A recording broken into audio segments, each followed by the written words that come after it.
Now, the Premier League's chief executive, Richard Masters, has written a strongly worded article warning of significant risk of a football regulator undermining the global success of the Premier League. Our chief reporter, Kaveh Solhekol, is back. People watching this will go, well, he would say that, wouldn't he? So what has he said, Kaveh?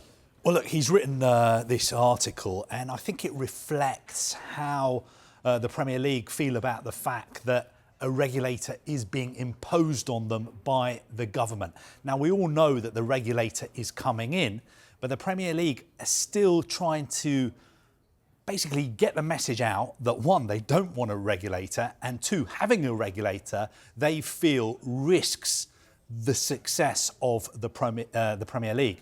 And there are some real eye-catching quotes in this article that Richard Masters has written in The Times. For instance, he says that having a regulator risks wounding the goose that provides English football's golden egg.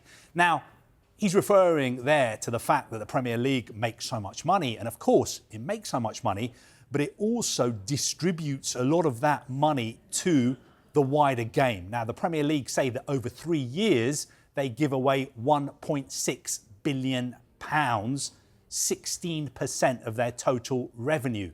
Now, critics would say that, OK, that sounds like a lot of money, but a lot of it is actually parachute payments to teams who've been relegated to the Championship.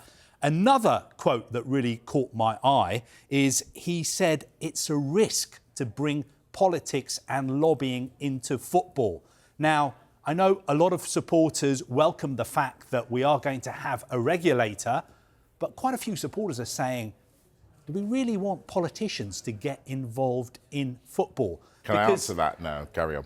Because look at the way they're running other things in this country. Are they really the kind of people that we want getting involved in football as well? Another interesting quote was he said, there are genuine concerns regarding how truly independent the regulator will be.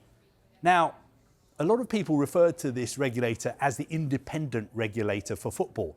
But who is going to be appointing this independent regulator? It is going to be politicians. It is going to be the government. So is this regulator actually going to be independent? And he also says it's a risk to rush through complex legislation at the end of a parliament. We know that we're going to have a general election probably in the autumn. We may well have a new government. Are the Conservatives doing this to try and rush something through because they think it's going to be popular with voters? They think that maybe football supporters are going to back them. They're going to think, wow, look, the Conservatives are doing this for us. Maybe I'm going to vote for them. So that is another interesting point that he's making. But overall, reading the article, the sense I get is that the Premier League still want their voices heard. They still want to make it clear that they've got real concerns about an independent regulator being imposed on football.